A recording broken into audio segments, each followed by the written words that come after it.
Welcome to economics classes. ನನ್ನ ಹೆಸರು ಸಿದ್ದೇಶ್ ಹುಲ್ಬಾಳಿ ಅಂತ. ಪ್ರಥಮವಾಗಿ ನಾನು ಚಾನಲ್ ನೋಡ್ತಕ್ಕಂಥ ವಿದ್ಯಾರ್ಥಿಗಳು ಸಬ್ಸ್ಕ್ರೈಬ್ ಮಾಡ್ರಿ, ಶೇರ್ ಮಾಡ್ರಿ ಮತ್ತು ಲೈಕ್ ಮಾಡ್ರಿ ಅಂತ ಕೇಳ್ಕೊಳ್ತಾ ಇಂದಿನ ಅರ್ಥಶಾಸ್ತ್ರ ವಿಷಯ ಸ್ಟಾರ್ಟ್ ಮಾಡ್ತಾ ಇದ್ದೀನಿ. ಇಂದಿನ ಅರ್ಥಶಾಸ್ತ್ರ ವಿಷಯ ತೆಗೆದುಕೊಂಡಿರ್ತಕ್ಕಂಥದ್ದು BS6M NEP ಯಲ್ಲಿ ಬರ್ತಕ್ಕಂಥ ಪರಿಸರ ಅರ್ಥಶಾಸ್ತ್ರ, ಎನ್ವೈರ್ಮೆಂಟ್ ಎಕನಾಮಿಕ್ಸ್ ನಲ್ಲಿ ಬರ್ತಕ್ಕಂಥ ಪ್ರಮುಖವಾದ ಅಂಶ. ಅದು 10 ಅಂಕದ ಪ್ರಮುಖವಾದ ಒಂದು ಅಂಶವನ್ನ ಈ ಒಂದು ಕ್ಲಾಸ್ ನಲ್ಲಿ ವಿವರಿಸ್ತಾ ಹೋಗ್ತೀನಿ. ಅದು ಯಾವ್ದ್ರಿ? ಪರ್ಯಾಯ ಇಂಧನದ ಮೂಲಗಳು ಅಥವಾ ಬದಲಿ ಇಂಧನದ ಮೂಲಗಳು ಅಂತ ಕರಿತೀವಿ. ಅದಕ್ಕೆ ಆಲ್ಟರ್ನೇಟಿವ್ ಎನರ್ಜಿ ಸೋರ್ಸಸ್ ಅಂತ ಕರಿತೀವಿ ಇಂಗ್ಲಿಷ್ ಒಳಗ. ಅದ್ರಲ್ಲಿ ಪ್ರಮುಖವಾಗಿ ಬರ್ತಕ್ಕಂಥದ್ದು ಒಂದೇದೇಟಿ ಭೂಜನ್ಯ ಉಷ್ಣವಾಹಕ ಶಕ್ತಿ ಅಂತ ಕರೀತಾರೆ. ಅಂದ್ರೆ ಇದು ಭೂಮಿಯಿಂದ ಹೊರಹೊಮ್ಮುವ ಶಾಖದಿಂದ ಈ ಶಕ್ತಿಯನ್ನ ಉತ್ಪಾದಿಸಲಾಗ್ತದೆ. ಇದು ಆಳವಾದ ಕಣಿವೆಗಳು ಮತ್ತು ಗಣಿಗಳು ಈ ಶಕ್ತಿ ಉತ್ಪಾದನೆಗೆ ಸೂಕ್ತ ಸ್ಥಳಗಳಾಗಿರ್ತವೆ. ಒಟ್ಟು ಜಾಗತಿಕ ಭೂಜನ್ಯ ಉಷ್ಣವಾಹಕ ಶಕ್ತಿ ಪ್ರಮಾಣವು 2.7 ಇಂಟು 10⁻13 ವ್ಯಾಟ್ಗಳಾಗಿದೆ. ಇದರಲ್ಲಿ 5% ಮಾತ್ರ ಸಂಗ್ರಹಿಸಲು ಸಾಧ್ಯವಿರುತ್ತದೆ.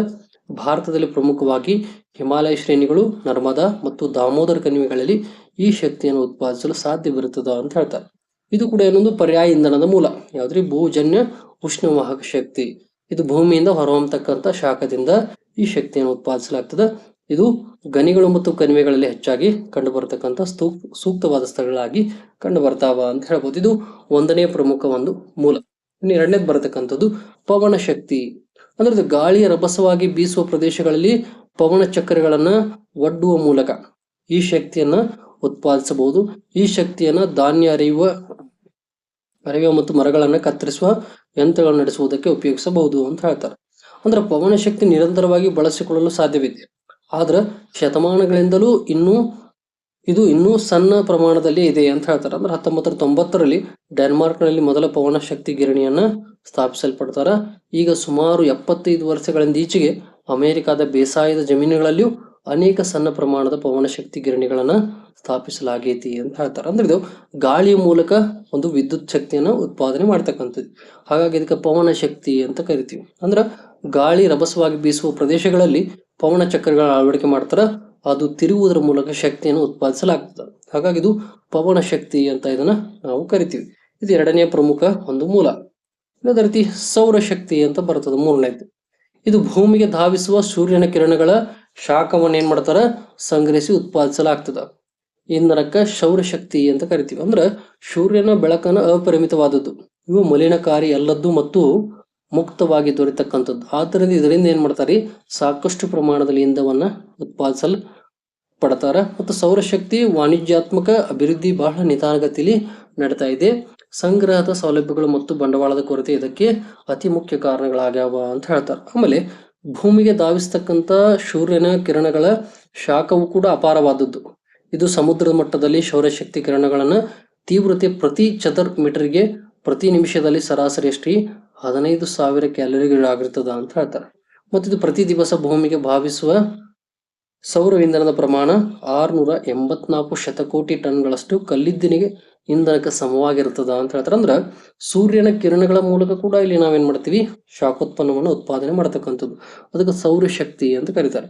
ಅಂದ್ರೆ ಭೂಮಿಗೆ ಬರತಕ್ಕಂಥ ಸೂರ್ಯನ ಕಿರಣಗಳ ಮೂಲಕ ಕೂಡ ಶಾಖದ ಮೂಲಕ ಕೂಡ ಇಲ್ಲಿ ಇಂಧನವನ್ನ ಉತ್ಪಾದನೆ ಮಾಡತಕ್ಕಂಥದ್ದು. ಹಾಗಾಗಿ ಇದಕ್ಕೆ ಸೌರಶಕ್ತಿ ಅಂತ ಕರಿತೀವಿ. ಇದು ಮೂರನೇದು ಪ್ರಮುಖವಾಗಿ. ನಂತರ ಬರ್ತಕ್ಕಂಥದ್ದು ಜೈವಿಕ ಅನಿಲ ಅಂತ ಕರೀತಾರೆ. ಈ ಅನಿಲಕ್ಕೆ ಜೈವಿಕ ಅನಿಲ ಕೂಡ ಜಾನುವಾರುಗಳು ಸಗಣಿಯನ್ನ ಉಡುಗೆಬ್ಬಿಸುವ ಮೂಲಕ ಜೈವಿಕ ಅನಿಲವನ್ನು ಉತ್ಪಾದಿಸಲಾಗ್ತದೆ. ಭಾರತದಲ್ಲಿ ಪ್ರತಿ ವರ್ಷ ಸುಮಾರು 600 ದಶಲಕ್ಷ ಟನ್ಗಳಷ್ಟು ಜಾನುವಾರುಗಳ ಸಗಣಿ ಲಭ್ಯವಿದೆ ಅಂತ ಹೇಳಿ ಊಹಿಸಲಾಗಿದೆ ಅಥವಾ ಅಂದಾಜು ಮಾಡಲಾಗಿದೆ.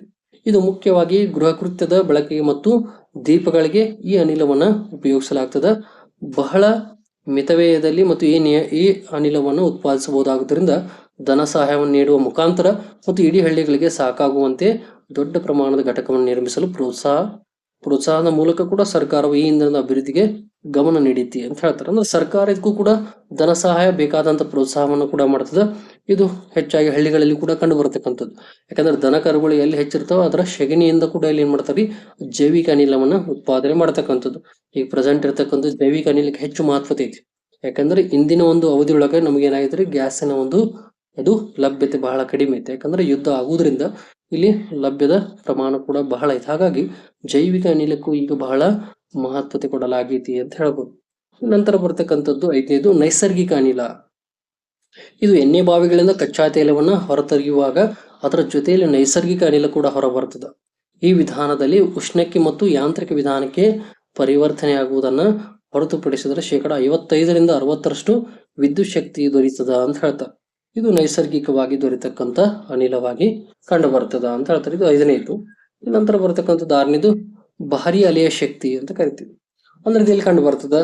ಸಮುದ್ರದಲ್ಲಿ ಭಾರಿ ಅಲೆಗಳು ಎದ್ದಾಗ ಅತಿ ದೊಡ್ಡ ಪ್ರಮಾಣದಲ್ಲಿ ನೀರಿನ ಚಲನೆ ಆಗ್ತದ.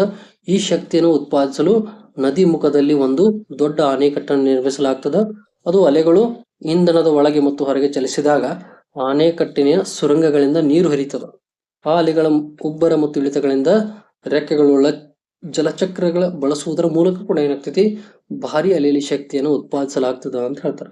ಅಂದ್ರೆ ಇದು ಸಮುದ್ರದಲ್ಲಿ ಭಾರಿ ಅಲೆಗಳು ಎದ್ದಾಗ ಅದರ ಸಹಾಯದಿಂದ ಕೂಡ ಏನ್ ಮಾಡ್ತೀವಿ, ಶಕ್ತಿಯನ್ನು ಉತ್ಪಾದನೆ ಮಾಡ್ತೀವಿ. ಹಾಗಾಗಿ ಇದಕ್ಕೆ ಭಾರಿ ಅಲೆಯ ಶಕ್ತಿ ಅಂತ ಕೂಡ ಕರೀತಾರೆ. ಇದು ಕೂಡ ಒಂದು ಇಂಧನದ ಮೂಲ, ಪರ್ಯಾಯ ಅಥವಾ ಬದಲಿ ಮೂಲವಾಗಿ ಕಂಡು ಬರ್ತಕ್ಕಂಥದ್ದು 6ನೇದು. ಅದೇ ರೀತಿ 7ನೇದು ಬರ್ತದ. ಏನ್ ಬರ್ತೈತ್ರಿ? ಸಾಗರ ಉಷ್ಣಜನ್ಯ ಇಂಧನ ಅಂತ ಬರ್ತದ. ಇದು ಮೇಲ್ಪದರದ ನೀರಿನ ಮತ್ತು ಆಳವಾದ ನೀರಿನ ನಡುವೆ ಇರತಕ್ಕಂಥ ಇಂಧನದ ವ್ಯತ್ಯಾಸಗಳನ್ನ ಉಪಯೋಗಿಸುವುದನ್ನ ಸಾಗರ ಉಷ್ಣಜನ್ಯ ಇಂಧನ ಅಂತ ಕರಿತೀವಿ. ಈ ಇಂಧನದ ಸ್ಥಾವರಗಳನ್ನು ಕೂಡ ನಿರ್ಮಿಸಲು 100 ಸೆಂಟ್ರಲ್ಗಳ ಉಷ್ಣ ವ್ಯತ್ಯಾಸವನ್ನು ಅಗತ್ಯವಾಗಿರ್ತದ ಅಂತ ಹೇಳ್ತಾರೆ. ದ್ರವಕಗಳನ್ನ ಇಲ್ಲಿ ಕುದಿರಿಸಲು ಬೆಚ್ಚಗಿರುವ ಮೇಲ್ಪದರದ ನೀರನ್ನು ಬಳಸಲಾಗ್ತದ. ಇದು ಅಧಿಕ ಒತ್ತಡದ ಆವಿಗಳನ್ನು ಸೃಷ್ಟಿಸುವ ಮೂಲಕ ಜಲಚಕ್ರಗಳನ್ನು ತಿರುಗಿಸುವ ಮೂಲಕ ವಿದ್ಯುತ್ ಶಕ್ತಿಯನ್ನು ಇಲ್ಲಿ ಉತ್ಪಾದಿಸಲಾಗ್ತದ ಅಂತ ಹೇಳ್ತಾರೆ. ಇದು ಸಾಗರ ಉಷ್ಣಜನ್ಯ ಇಂಧನ ಅಂತ ಕೂಡ ಕರಿತೀವಿ. ಇದು ಕೂಡ ಇಲ್ಲಿ ಪ್ರಮುಖವಾಗಿರ್ತಕ್ಕಂಥ ಒಂದು ಮೂಲವಾಗಿ ಕಂಡು ಬರತಕ್ಕಂಥ, ಅಂದ್ರೆ ಸಾಗರದ ಮೇಲ್ಪದರ ನೀರಿನ ಮತ್ತು ಆಳದ ನೀರಿನ ನಡುವೆ ಇರತಕ್ಕಂಥ ಇಂಧನದ ವ್ಯತ್ಯಾಸಗಳಿಂದ ಉಪಯೋಗಿಸುವುದರ ಮೂಲಕ ಇದನ್ನ ಉತ್ಪಾದನೆ ಮಾಡಲಾಗ್ತದ ಅಂತ ಹೇಳ್ತಾರೆ. ಇದು ಕೂಡ ಮುಖ್ಯವಾಗಿ ಇರತಕ್ಕಂಥದ್ದು. ಇನ್ನು ಇದರಲ್ಲಿ ಕೊನೆಯದಾಗಿ ಬರತಕ್ಕಂಥದ್ದು ಇಂಧನ ನಡುತೋಪುಗಳು ಅಂತ ಬರ್ತದೆ. ಅಂದ್ರೆ ನೀಲಗಿರಿ, ಅಕೇಶಿಯಾ, ಕ್ಯಾಸರಿನ್ ಮುಂತಾದ, ಅಂದ್ರೆ ನೀಲಗಿರಿ, ಅಕೇಶಿಯನ್, ಕ್ಯಾಸಲರಿ ಮುಂತಾದ ಸಸ್ಯಗಳು ಇಂಧನದ ಬಹುಮುಖ್ಯ ಮೂಲವಾಗೈತಿ ಅಂತ ಹೇಳ್ತಾರೆ. ಅಂದ್ರೆ ಇವ ಅಭಿವೃದ್ಧಿ ಹೊಂದಿವೆ.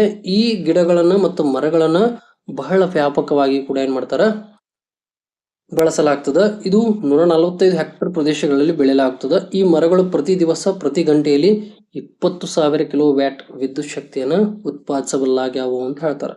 ಇಷ್ಟು ಇಂಧನವು ಸುಮಾರು 15 ಹಳ್ಳಿಗಳಿಗೆ ಸಾಕಾಗುವಷ್ಟು ಏನ್ ಮಾಡ್ತಿರೋದು, ಇಂಧನವನ್ನು ಉತ್ಪಾದನೆ ಮಾಡತಕ್ಕಂಥ ಪ್ರಮುಖ ಮರಗಳಾಗಿ ಕಂಡು ಬರ್ತಾವ ಅಂತ ಹೇಳ್ತಾರೆ. ಹಾಗಾಗಿ ಇದಕ್ಕೆ ಇಂಧನ ನಡುತೋಪುಗಳು ಅಂತ ಕೂಡ ಕರೀತಾರೆ. ಇದು ಕೂಡ ಇಂಧನದ ಒಂದು ಪ್ರಮುಖ ಮೂಲವಾಗೈತಿ ಅಂತ ಹೇಳ್ಬೋದು. ಇದು ಬರತಕ್ಕಂಥದ್ದೇನ್ರಿ, ಇಷ್ಟು ಎಲ್ಲ ಬರತಕ್ಕಂಥದ್ದೇನಿವು ಪರ್ಯಾಯ ಅಥವಾ ಬದಲಿ ಇಂಧನದ ಮೂಲಗಳಾಗಿ ಕಂಡು ಬರ್ತಾವ ಅಂತ ಹೇಳ್ತಾರೆ. ಇದು ಬಹಳ ಮುಖ್ಯವಾಗಿರ್ತಕ್ಕಂಥ ಒಂದು ಪ್ರಮುಖ ಅಂಶ. ಇದು 10 ಅಂಕಕ್ಕೆ ಬರತಕ್ಕಂಥ ಒಂದು ಪ್ರಮುಖ ಅಂಶವಾಗೈತಿ ಅಂತ ಹೇಳ್ತಾ ನಾನು ವಿಷಯವನ್ನು ಇಲ್ಲಿಗೆ ಮುಕ್ತಾಯಗೊಳಿಸ್ತಾ ಇದ್ದೀನಿ. ಎಲ್ಲರಿಗೂ ಧನ್ಯವಾದಗಳು.